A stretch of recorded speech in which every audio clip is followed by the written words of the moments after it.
নমস্কাৰ মই ৰুবুল কুমাৰ দাসে আপোনালোকক আন্তৰিকতাৰে স্বাগতম জনাইছো মোৰ ইউটিউব চেনেল ৰুবুল ডিজিটেললৈ।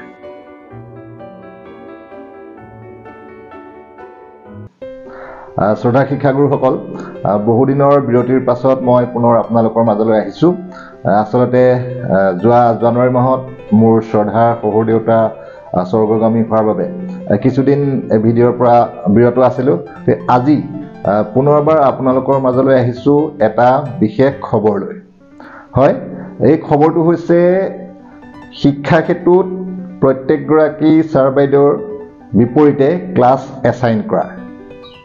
হয়, আপোনালোকে নিশ্চয় গম পায় 2023 বৰ্ষৰ অক্টোবৰ নৱেম্বৰ মাহতে আমাৰ বিদ্যালয়সমূহলৈ এটা নিৰ্দেশনা আহিছিলে যে শিক্ষা ক্ষেত্ৰত প্ৰত্যেকজন শ্ৰদ্ধাৰ শিক্ষাগুৰুৰ বিপৰীতে তেখেতলোকে কি বিষয় পঢ়ায়, কোন শ্ৰেণীত কি বিষয় পঢ়ায় সেইটো এছাইন কৰিব লাগে।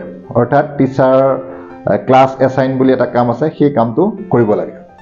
মই শেহতীয়া ভিডিঅ'ত আপোনালোকক ইতিমধ্যে কেনেকৈ কৰিব লাগে সেই বিষয়ে আমাৰ ভিডিঅ' প্ৰস্তুত কৰিছোঁ।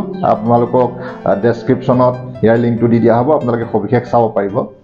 তথাপিও আজি এই কাৰণে ভিডিঅ'টো বনাবলগীয়া হৈছে কাৰণ আমাৰ শেহতীয়াকৈ এটা স্পষ্ট নিৰ্দেশনা আহিছে যে যিসকল শিক্ষক শিক্ষয়িত্ৰীয়ে শিক্ষা ক্ষেত্ৰত ক্লাছ এছাইন নকৰিব তেখেতলোকৰ দৰমহা হয়তো বন্ধ কৰা হ'ব।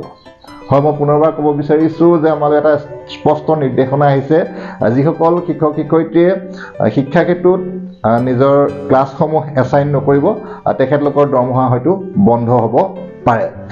গতিকে শ্ৰদ্ধাৰ শিক্ষাগুৰুসকলে ইতিমধ্যে বহু শিক্ষাগুৰুৱে এই কামটো সম্পূৰ্ণ কৰিছে, কিন্তু এতিয়াও বহু শিক্ষাগুৰু আছে যিসকলে নিজৰ নামৰ বিপৰীতে ক্লাছসমূহ এছাইন কৰা নাই। গতিকে তেখেতলোকক মই অনুৰোধ জনাইছোঁ আপোনালোকে অতি সোনকালে নিজৰ ক্লাছসমূহ নিজৰ নামৰ বিপৰীতে এছাইন কৰক। আৰু তাৰ বাবে আপোনালোকে কি কৰিব লাগিব, আমাৰ শিক্ষা ক্ষেত্ৰৰ যিটো এপ্লিকেশ্যনটোত কিন্তু এই কামটো নহয়।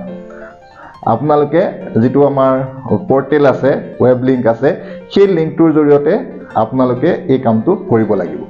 তাৰ কাৰণে আপোনালোকে কি কৰিব লাগিব, আপোনালোকে গম পায় আপোনালোকৰ বিদ্যালয়ৰ ইউজাৰ আইডি আৰু পাছৱৰ্ড দি পালে শিক্ষা ক্ষেত্ৰত যিটো ৱেব লিংকৰ জৰিয়তে আপোনালোকে স্কুলৰ লগইন আইডিৰ জৰিয়তে স্কুলৰ ভিতৰত সোমাব।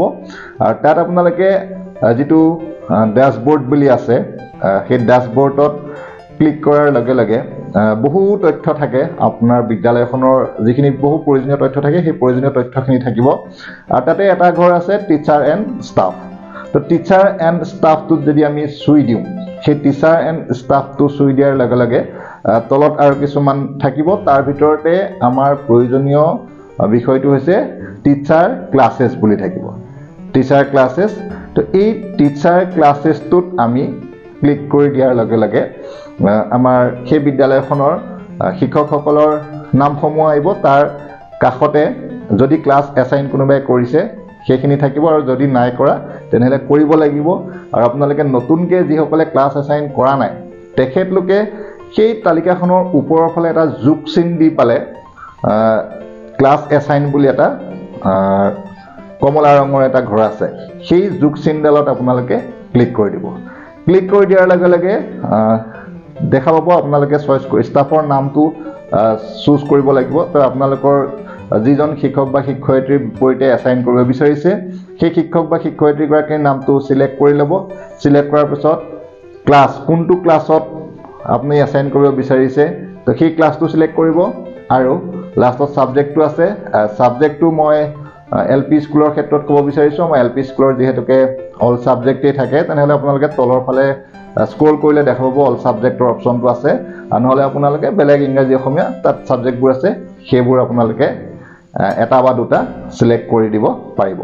চিলেক্ট কৰাৰ পাছত তলৰ ফালে লিংক বুলি এটা বাটন আহিব, সেই লিংকটোত ক্লিক কৰি দিয়াৰ লগে লগে আপোনাৰ নামটোৰ এগেইনষ্টত সেই বিষয়টো এছাইন হৈ যাব।